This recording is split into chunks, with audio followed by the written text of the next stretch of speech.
The closest price competitors to the 7700 XT and the RX 7800 XT are actually the 4060 Ti models from Nvidia. The 8GB model coming in at about $400. You can find some models around $380. And then the 4060 Ti 16GB version came in at $500 initially.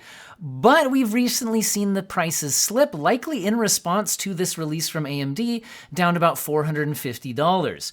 We'll also compare to the 4070 a little bit later, but that's a $600 card. And here we got the 7700 XT coming in with an MSRP at $449, and the 7800 XT coming in here with an MSRP at $499. I should also mention which specific models I'm using here. A massive thank you to PowerColor, who sent me the review samples today. I have the 7700 XT Hellhound model from them. And I'm using their out-of-the-box settings. That does include Smart Access Memory on my AM5 platform, ResizeBAR also on for the Nvidia GPUs.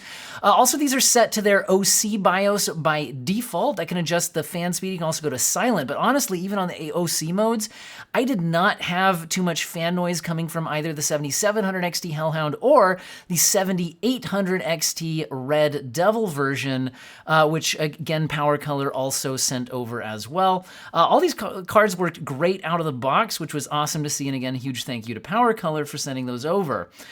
Anyway, let's hop back and talk about this then, though, which is in terms of performance. Because as you guys can probably see, and I've run a whole bunch of benchmarks here, the 7700 XT is significantly faster than the 4060 Ti cards in what we're looking at here, which is Immortals of Avium. If I point you guys to the little graph I made over here, you can see that when we're not going over 8GB of VRAM, the 4060 Ti's perform about the same, and then we're getting an over 30% bump jumping up to the 7700 XT in this particular game. Now, what about all games? Well, it can certainly vary game to game. Remnant 2 is another recent Unreal Engine 5 game. Again, we're seeing more than a 30% boost going to the 7700 XT over those 4060 Ti cards. And, you know, it depends on the exact resolution and settings. We also tried out DLSS and FSR. With upscaling on, I had about a 21% boost going up to the 7700 XT, so the 4060 Ti's closed a bit of that gap. But in general, the 7700 XT does look very strong against the 4060 Ti models here, and we've got a lot of games tested and at various settings.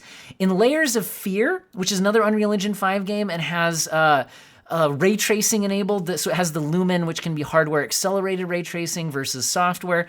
With ray tracing enabled, we saw basically a tie with the 7700 XT on those 4060 Ti's. But even with RT off, this game was a little bit less favorable for the AMD GPUs here, only about a 5% boost.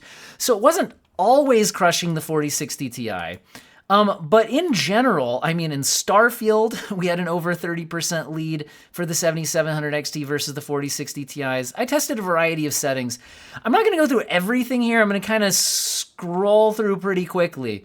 But if you keep your eyes out right here, you're going to see that the 7700 XT is generally 20 to 30% faster when we're not using ray tracing. In Ratchet and Clank Rift Apart, we had less of a big lead over the 4060 Ti 16GB, but we did have a big lead over the 8GB version, which is running out of VRAM in this game. You can see that up here.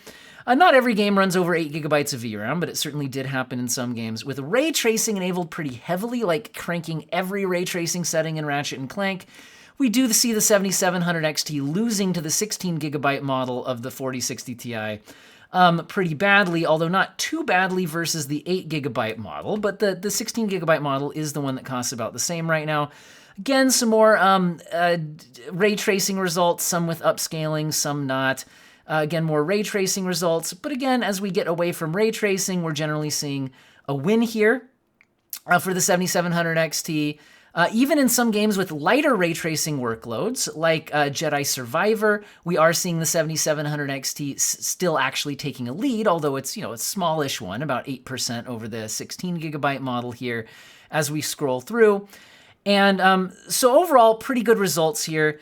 When we don't have ray tracing on, the leads can be bigger. Again, even with ray tracing, sometimes it has a lead. So just in general, the 7700 XT is comparing favorably against the 4060 Ti's.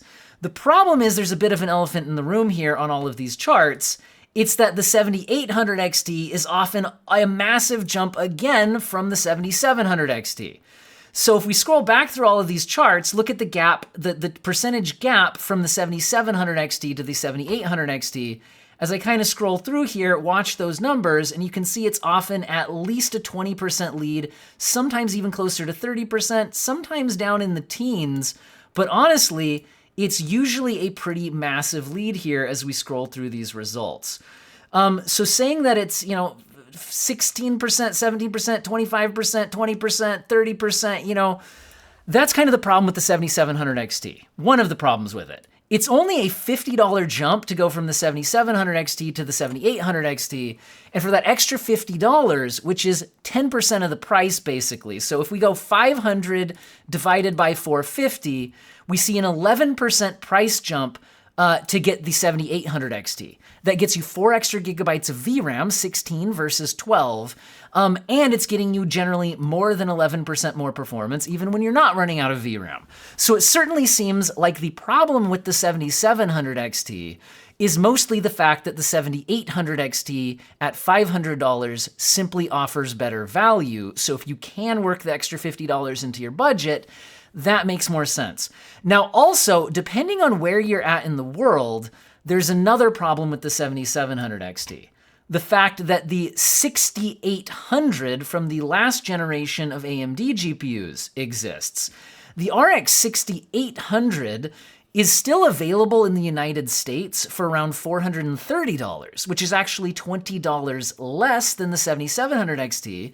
And in cases where we're going slightly over 12 gigabytes of VRAM, we can actually see a noticeable lead for the 6800 over the 7700 XT. Now, is every game going to show that? No. And when we're not going over that limit, in fact, we're about to hit the high settings here in The Last of Us Part 1, going down to high settings, we actually stay under, well under the 12 gigabyte VRAM buffer. And now we're seeing the 6800. I have the red dragon version of the 6800, if you were interested, is performing about the same as my 7700 XT Hellhound.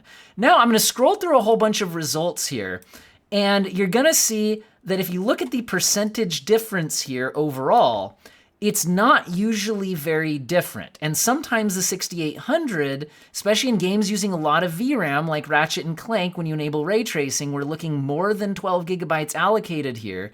We're seeing that pay off a little bit with a bit of a lead, right?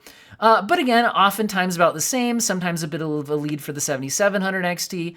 Very frequently, it's a single-digit percentage difference between the two GPUs, and it can favor one card or the other. So depending on which games you test and at what settings and what VRAM capacities they're using, I think you're going to get basically a single-digit percentage difference one way or the other, plus or minus, between the 7700 XT and the 6800 XT. But the 6800, again, this is the non-XT, has more VRAM. So again, if we check pricing right now in the United States, if I go somewhere like PC Part Picker, I can find the 6800 non-XT as low as $430, $440, but then some models do cost more than the 7700 XT, and quite frankly, there's not many models still available. And I know that around the world, a lot of places the 6800s are already gone, or at least gone at these low prices. So in general, there's two problems with the 7700 XT. If you could get a 16 gigabyte 6800 for less money, it will give you about the same performance and more VRAM. That being said, AMD does have some features coming out soon that may work better or even be at least temporarily or possibly permanently exclusive to the 7000 GPUs. With the HyperRX being a 7000 series feature initially. That includes the AMD Fluid Motion frames, which have the, I'll put this on in the background while I'm talking, the AMD Fluid Motion frames, which will be for pretty much any DX11 or DX12 game to get a type of frame generation. It won't work as well as actual FSR3, but it can be applied at the driver level without motion vectors. So we have yet to see how good that'll be, and I think we're supposed to be getting that Q1 of next year. It's possible that FSR3 could run better on the newer GPUs. It relies on an asynchronous compute, and it'll be interesting to see if that plays out evenly between the two generations or if the 7000 series has an advantage. And also, if you're interested in streaming, especially to YouTube, which does support it right now, AV1 encoding is something available on the 7000 series. Also, while it may look like the 6800 is drawing a bit less power here, the 6000, I'm just monitoring that with software, and the 6000 series underreported its power usage in software. And that means that these are actually closer to even or possibly even the 7700 XT being a little bit more efficient here. I'm not hardware monitoring that. I'm sure other channels will do a closer investigation on that if you're looking at the power efficiency differences. Anyway, hopefully, by the way, I'm going to break all these comparisons out that you're seeing in dedicated videos later on. But that's my thoughts on the 7700 XT is basically, if you're comparing it against the 4060 Ti cards, it's pretty compelling. If you're comparing it against the 7800 XT, it's like, why not just spend $50 more? And if you have 6800s available, why not spend $20 at $430? Why not spend $20 less to get more VRAM? Again, you do lose the AV1 encoding and possibly a little bit of a newer feature set, so that's a bit of a question mark, right? So honestly, the more compelling of the two new cards right now, in my opinion, is the 7800 XT, which you can tell is just absolutely crushing the 4060 Ti's in gaming performance. Even if we kick on some lighter ray tracing like we're seeing in Layers of Fear, we're generally seeing the 7800 XT coming out ahead. Now granted, the 4060 Ti 16GB did drop down to 450, not 500 even, and the 4060 Ti 8GB version is all the way down there at 380. So the 7800 XT, to be fair, does cost more than the 4060 Ti cards. But you can see here that it is a massive performance jump over those GPUs in most situations. Even in my heavier ray tracing test here, like Ratchet & Clank Rift Apart, 42 versus 41, it's kind of matching the 8GB model and even has better 1% lows. However, the 16GB 4060 Ti is actually faster with 49 FPS versus 42. But I think the 7800 XT needs to be compared against a couple of things. One is, previously in the $500 price point, I've been recommending the RX 6800 XT, and that's what we're seeing in this comparison. We're seeing the 6800 non-XT on the far left here, the 6800 XT in the middle, and the 7800 XT on the right, and you can see their percentage differences over here. And we'll look at a variety of games, but we should also look at the current pricing. The 6800 XT version has been available for around $515 to $530 pretty regularly for a number of months. But in response to these new GPU launches, it looks like we've dropped as low as $485 or even $500 even. So there is the question of, if they both cost about $500, which is the one that it makes sense to buy? By the way, my 6800 XT is also a red devil from Power Color, so this is as close to a like-for-like comparison as I think you're going to get. It's a 6800 XT red devil versus a 7800 XT red devil, both in their out-of-the-box modes. And if we look at this over here, is the 7800 XT better than the 6800 XT? Well, watch these performance differences here, right?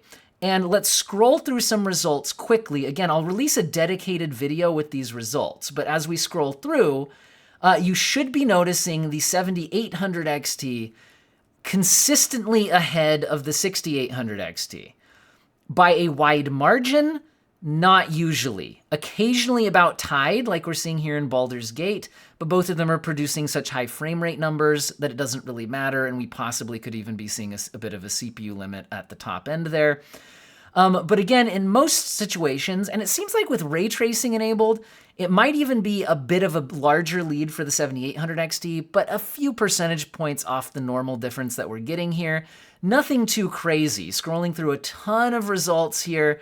Again, with ray tracing enabled, it can maybe even help out a little bit more. But in general, we are getting better results from the 7800 XT, but by a wide margin? No. So, this is where the 7800 XT I think is both exciting and possibly a little bit disappointing. Keep in mind that the 6800 XT had an MSRP of, I think it was $650.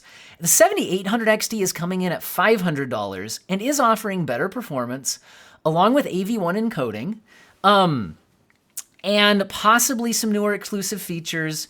If you're looking at power draw, once again, it's important to keep in mind that the 6000 series kind of underreports that power draw a little bit. So I think there is actually some energy efficiency gain on offer here, even if it's not a huge amount in performance per watt generationally. Anyway, the point is the 6800 XT, if we're comparing it against the launch MSRP, the 7800 XT costs $150 less and offers better performance, AV1 encoding, newer features, all of that, which is good.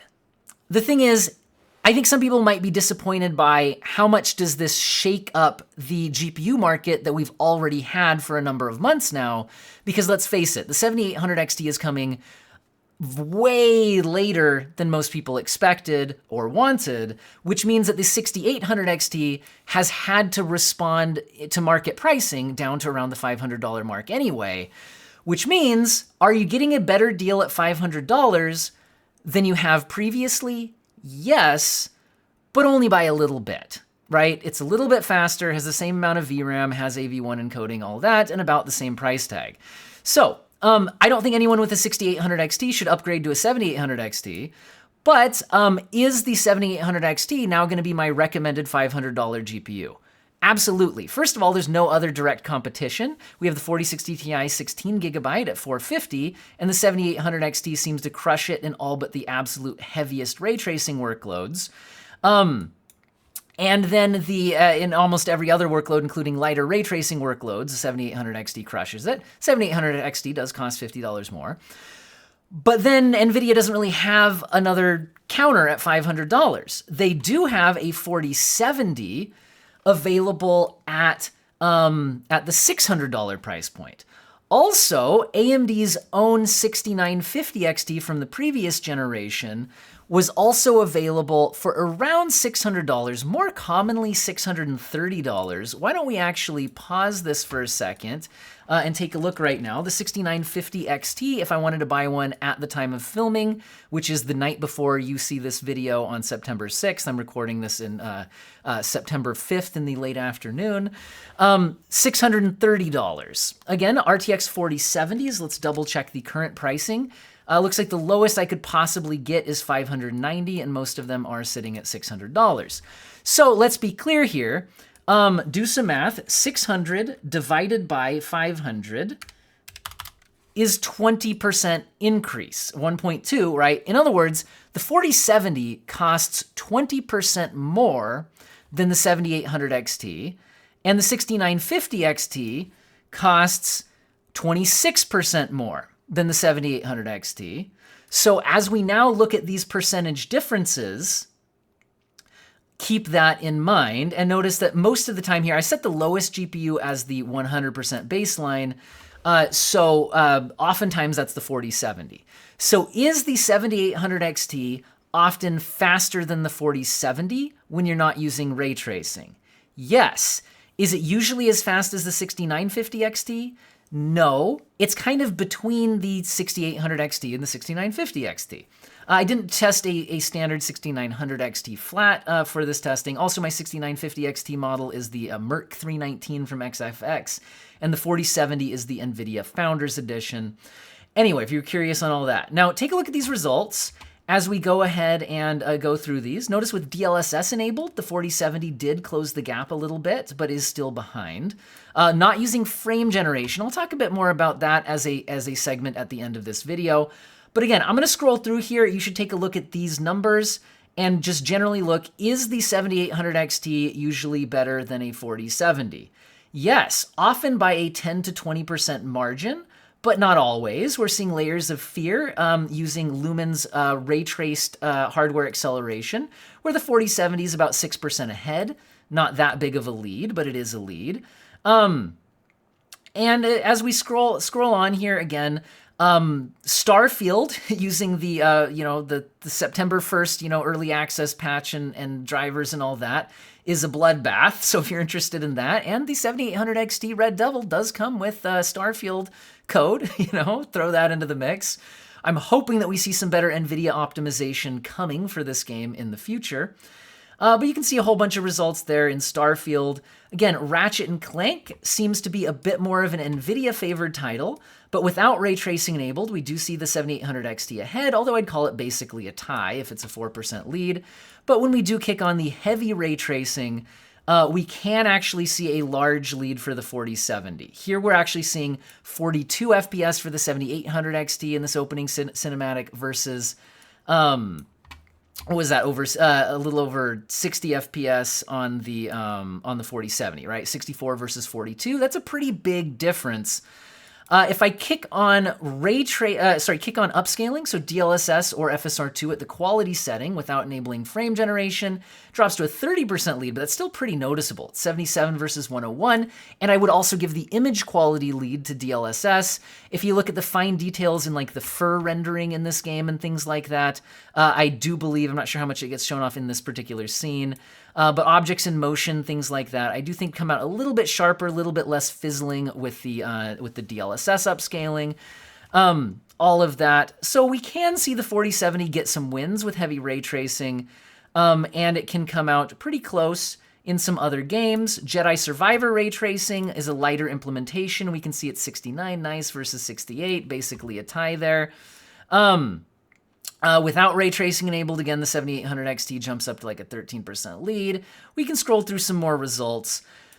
But in general, would I say the 7800 XT is better than the 4070? Not necessarily. It depends on your use case. But it costs $500 and the 4070 costs $600.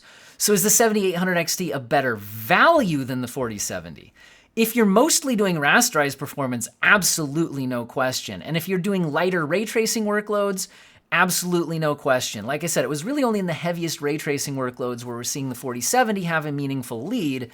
And let's face it, in a lot of games, that's kind of few and far between where you're really doing a really heavy ray tracing workload, because a lot of games are more console focused, and then don't take quite that big of a hit. Anyway.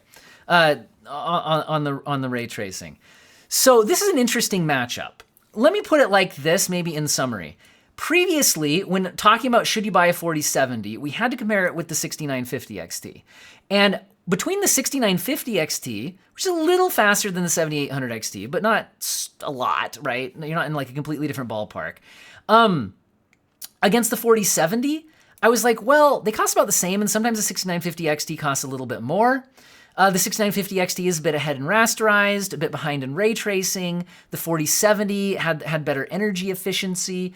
Notice the 7800 XT is definitely drawing less power than the 6950 XT. And remember, the 6950 XT is actually underreporting its power draw here. The 4070, though, I think I may need to zoom out slightly for us to see it. But the 4070 is certainly drawing significantly less power than the 7800 XT. So the 4070 certainly has its wins, its energy efficiency advantages, all of that. But in general, the 6950 XT versus the 4070, it was kind of they're about the same price. Do you care more about NVIDIA features and power efficiency versus AMD's, raw rasterized performance, right? Whereas the 7800 XT makes a more convincing argument where it's, $100 less than the 4070, has almost the same rasterized performance as we were seeing from the 6950 XT, but then, is more energy efficient than the 6950 XT was, although not as energy efficient as the 4070. And it also has AV1 encoding like the 4070 does, but the 6950 XT didn't. So in other words, I think whether or not the 7800 XT is better than the 4070 still comes down to how much do you value a lot of the NVIDIA feature set. Things like productivity workloads, a lot of which I'm not focusing on in this video, but there's a lot of AI acceleration tasks. A lot of productivity apps rely on CUDA acceleration. Those will work best on the NVIDIA GPUs, things like that. But again, the 7800 XT putting up a really good fight And I think that a lot of people would want to save the $100 against the 4070. I'll do another dedicated video on this topic. The last thing I should talk about is probably frame generation. So I didn't do a lot of testing on that, and that's for a good reason. It's because AMD's FSR 3 is not out yet, but it's expected to come out extremely soon. So I feel like trying to talk about frame generation, which the NVIDIA GPUs have right now, versus FSR 3, which doesn't exist yet, just kind of makes more sense in a future upcoming video topic, right? So basically, if I pause it here for a second, what do we get out of frame generation? Basically, we're seeing here the 4060 Ti 8GB with frame gen off versus frame gen on. It does give a significant boost to frame rate. It does not improve the responsiveness of the game, though, because the game, the way frame generation works is it's kind of has to at least partially or mostly render the next frame and a previous frame, and then interpolate those using motion vectors. It does a really good job of it, although not always perfect, to give you an in-between frame. And those are the extra frames that you're getting here, and they're not responsive to the game engine, and they're also not, because the game engine is kind of unaware of them, and they're also not they're also slightly delaying showing you the most recent actual game engine frame in order to insert that generated frame, right? So it increases the motion smoothness, the visual fluidity of the game, and that does have a benefit. And I think a lot of times people would want to turn it on, but like I said, it doesn't increase the responsiveness of the game, so you wouldn't want to use this in, competitive shooters. Not every game has it, so it's a bit situational. So it's situational, right? You're going to use this in single-player games where you're, you want higher frames, but also the higher base frame rate you're at, the better. Right here, we're going from like 47 to 71. Like, honestly, that I would prefer to be at a base of around 60 before kicking it on to keep the game pretty responsive. And also, the less difference there is between each frame, which the higher frame you're at, the less difference there is between them, the more similar each frame looks, and so the interpolated, generated frame looks better and has less image quality artifacts. And also, each one is on the screen for a shorter amount of time, so you would be less likely to notice any artifacts that were there. So basically, frame generation is an interesting feature in single-player graphically demanding games when you can get a base frame rate of close to 60 for most people. This will probably be a personal preference thing. It has to be supported in the game. So it's situational, it's nice to have, and it is currently something the 4070 has, and NVIDIA's 40 series in general has, that AMD's GPUs don't, but AMD has recently announced that we will be getting frame generation in some games. The initial games, a type of frame generation, AMD will call it the FSR 3, which has a fluid motion frames toggle, which should operate on a similar basis to what NVIDIA's version is doing, although using a general asynchronous compute versus a dedicated optical flow accelerator block, and we still have yet to see if it will work as well. Immortals of Avium should be one of the games that is getting this, and it'll be interesting to test that out. It'll also be interesting to test out the responsiveness of it, because NVIDIA is using reflex to reduce the input latency of frame generation. So basically, I'm going to leave the DLSS 3 frame generation question and all of this as a bit of a let's talk about it more once we've seen what FSR 3 has to offer, and if it's worth using, if it's good, and all of that. Anyway, with all of that in mind, I'm hoping this was a useful overview for you guys. Should we give a basic summary of my findings?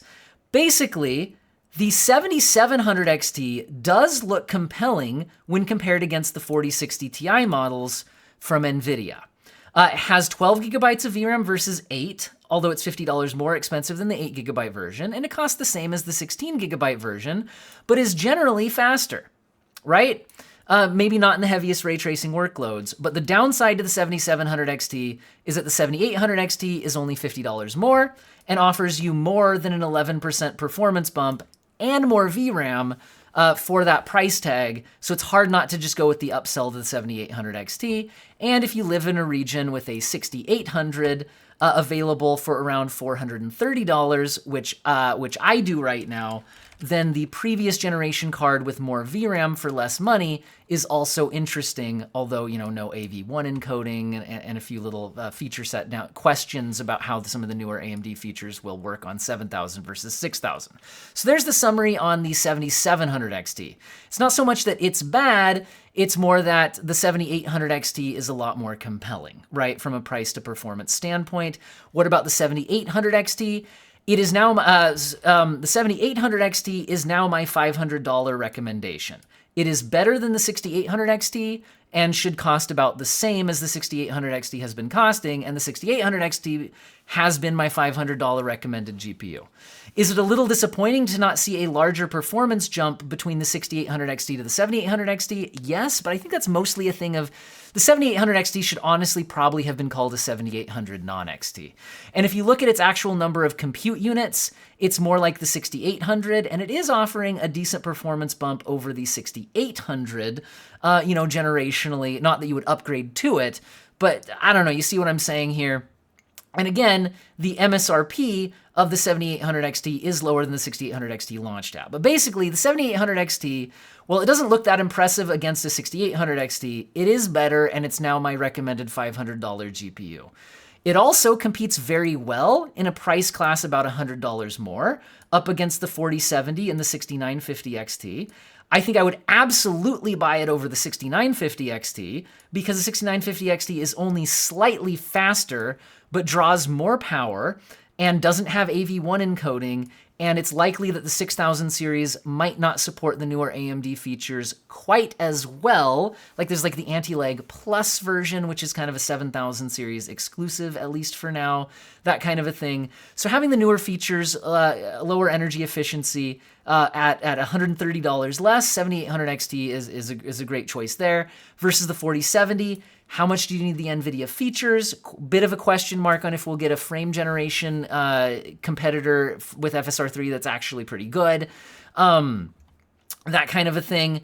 So still some question marks there on, you know, should you pay $100 more to get the 4070? In general, the 7800 XT will be faster when you're not ray tracing, but if you are going to be ray tracing a lot, or if you're going to be upscaling a lot, right? DLSS upscaling does have some image quality benefits, and there's a significant lower power consumption on the 4070, but certainly the 7800 XT for $100 less makes a very good argument against the 4070, so I'm very glad they didn't come in at a $600 price point with the 7800 XT.